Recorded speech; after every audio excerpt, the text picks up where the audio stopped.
తెలుగువాడి ఆత్మగౌరవం కోసం, ఆంధ్రప్రదేశ్ ప్రయోజనాల కోసం ఏర్పాటు చేశామని చెప్పిన ఆంధ్రప్రదేశ్లోని అన్ని రాజకీయ పార్టీలు కూడా ప్రజలకిచ్చిన మాటను, వాళ్ళు ఏర్పాటు చేసుకున్న సిద్ధాంతాలని గాలి కుదిలి ఈ రోజున వ్యక్తిగత ప్రయోజనాలు, జాతీయ పార్టీల దగ్గర వీరికి ఉండేటువంటి బలహీనతల కారణంగా సిద్ధాంతాలని వదిలివేసి తెలుగు జాతికి, ఆంధ్రప్రదేశ్కి అన్యాయం చేయటం జరుగుతుంది. ప్రత్యేకించి మరి ఒకప్పుడు కేంద్రంలో కాంగ్రెస్ పార్టీ ఉన్నప్పుడు ఎన్టీ రామారావు గారు ముఖ్యమంత్రి పదవి నుంచి దింపినప్పటికీ కూడా ఆయన భయపడకుండా మళ్ళీ పోరాడి తెచ్చుకున్న పార్టీ తెలుగుదేశం పార్టీ. అటువంటి పార్టీ పరిస్థితి ఈ రోజున ఎలాగుందో మీరు అర్థం చేసుకుంటారు. అలాగే వైఎస్ రాజశేఖర రెడ్డి గారు మరి కాంగ్రెస్ పార్టీలో ఉంటూ ఆ రోజు ఆయన రాజకీయ జీవితం పూలపాన్పు కింద జరగలేదు. ముఖ్యమంత్రి అయినప్పటికీ కూడా నిధుల విషయంలోనూ, ఆంధ్రప్రదేశ్కు ఉండే హక్కుల విషయంలోనూ కేంద్రంతో పోరాడి సాధించుకుని మరి రాష్ట్ర ప్రయోజనాలను కాపాడటం జరిగింది. అటువంటి మహానాయకులు ఈ రాష్ట్రానికి నాయకత్వం వహిస్తే ఇప్పుడున్న ప్రస్తుత పరిస్థితిలో మరి జాతీయ పార్టీలకి ఇక్కడ ఒక్క ఓటు ఉండక్కర్లేదు, ఒక్క సీటు ఉండక్కర్లేదు. కేవలం ఒక గతంలో అయితే 2 ఫోన్లు చేసేవారు, ఇప్పుడు 3 ఫోన్లు చేస్తే చాలు. అది బిల్లుల విషయంలో కానీ, మరి ఏదైనా రాజ్యాంగపరమైన పదవిలో పోటీ చేయటానికి అభ్యర్థుల విషయంలో అయినా సరే, కనీసం ఆంధ్రప్రదేశ్కు సంబంధించిన ప్రయోజనాలు కానీ, ఇంపార్టెన్స్ కానీ, అసలు కనీసం సూచనలు కానీ, చర్చలో పాల్గొనటం కానీ లేదు. ఎవరైనా అక్కడ కేంద్రంలో ఒక బిల్లును ప్రవేశపెడుతున్నారు అంటే దానికి ఇక్కడున్న అన్ని పార్టీలు కూడా ప్రతిపక్షం లేదు, అధికారం లేదు, అందరూ కూడా మీరు ఎప్పుడు చెబితే అప్పుడు మా ప్రజాప్రతినిధులు ముందుకొచ్చి మీకు ఓటేస్తారని చెప్పే పరిస్థితి తప్ప ఇందులో తప్పనిసరిగా జాతీయ ప్రయోజనాలు ఉండాలి. అదే సమయంలో రాష్ట్ర ప్రయోజనాల కోసమే పుట్టిన ఈ పార్టీలు రాష్ట్ర ప్రయోజనాలను కూడా మరి గమనంలోకి తీసుకోవాలి. ఇంకా ఎటువంటి ఏమీ లేదు, కేవలం భయం, వ్యక్తిగత ప్రయోజనాలు. ఎక్కడ చెగువేరా, ఎక్కడ సనాతన ధర్మం, ఎక్కడ అయ్యయ్యో బీజేపీ దేశానికి నో హ్యాపీ అన్నవాళ్ళు 3 సార్లు స్టాండ్ మార్చుకోవడం జరిగింది.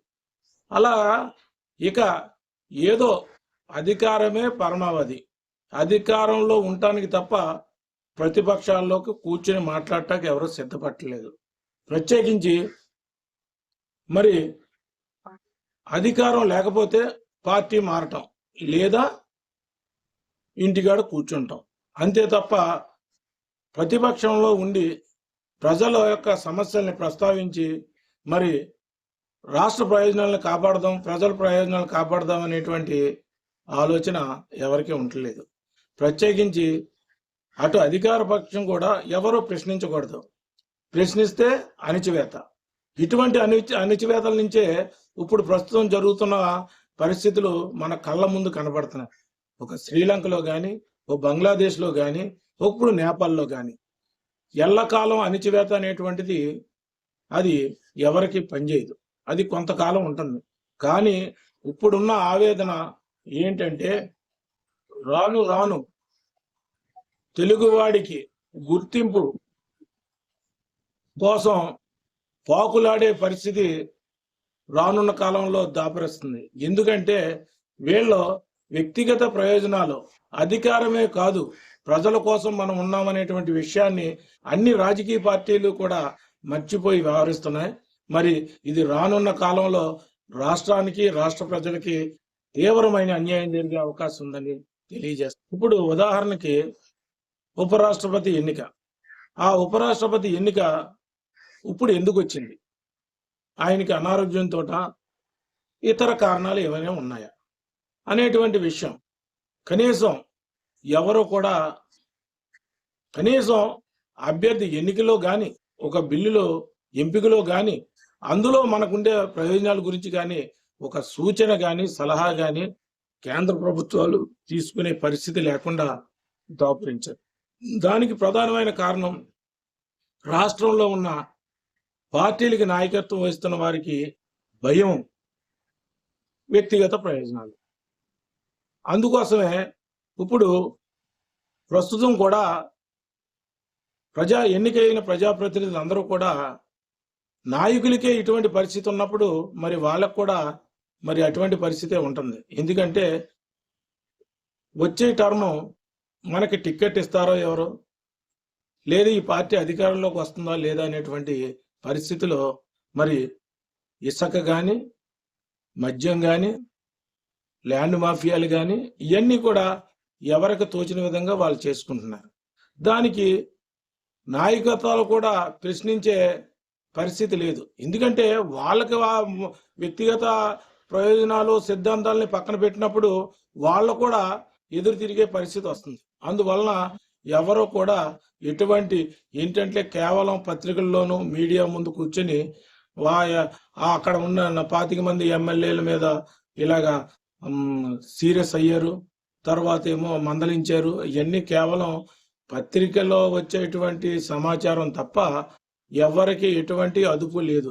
ఇటువంటి అదుపు లేని పరిస్థితిలో వచ్చిన తర్వాత దాని యొక్క పరిణామాలు పక్కనున్న రాష్ట్రాల్లోనూ కేంద్రాల్లోనూ జరుగుతున్నాయి. కాకపోతే అదృష్టం కొద్దీ ఏంటంటే జాతీయత ప్రపంచంలో అన్ని దేశాలు ఇబ్బంది పడుతున్నప్పటికీ 150 కోట్ల మంది ప్రజలున్న భారతదేశం జాతీయత భావంతో నడుస్తుంది. కాబట్టి అలాగే మరి ప్రత్యేకించి వారు జాతీయ ప్రభుత్వం వారు కూడా జాతీయ భావంతో మరి వారి పార్టీ బ్యాక్గ్రౌండ్ అంటే వారి విషయంలో అది వాళ్ళకి కరెక్టే. ఎందుకంటే ఆర్ఎస్ఎస్ బ్యాక్గ్రౌండ్ అటువంటి అన్ని చూసుకుని అభ్యర్థుల్ని నిర్ణయిస్తున్నారు. వారిది ఆ విషయంలో వారిది కరెక్ట్ గానే ఉంటున్నారు పార్టీ విషయంలో. కానీ వాళ్ళ పొరపాటున ఎవరైనా మరి సరైన అభ్యర్థి కాకుండా నిలబెట్టినప్పటికీ కూడా మేము వచ్చి ఒక రోజు ముందు ఢిల్లీ వస్తామండి, మీరు ఎక్కడ ఓటు వేయమంటే ఉదయం వేయమంటే ఉదయం వేస్తాం, మధ్యాహ్నం వేయమంటే మధ్యాహ్నం వేస్తాం, సాయంకాలం వేయమంటే సాయంకాలం వేస్తామండి, మీరు ఆదేశిస్తే చాలు అనేటువంటి పరిస్థితిలో బానిసలుగా ఈ ఆంధ్రప్రదేశ్లోని పార్టీలన్నీ కూడా తయారైనవి. ఈ భవిష్యత్తుని దృష్టిలో పెట్టుకుని ఇకనైనా కనీసం రాష్ట్ర ప్రజల ప్రయోజనాలు మరి తెలుగువాడి ఆత్మగౌరవాన్ని కాపాడాలని కోరుతున్నాను.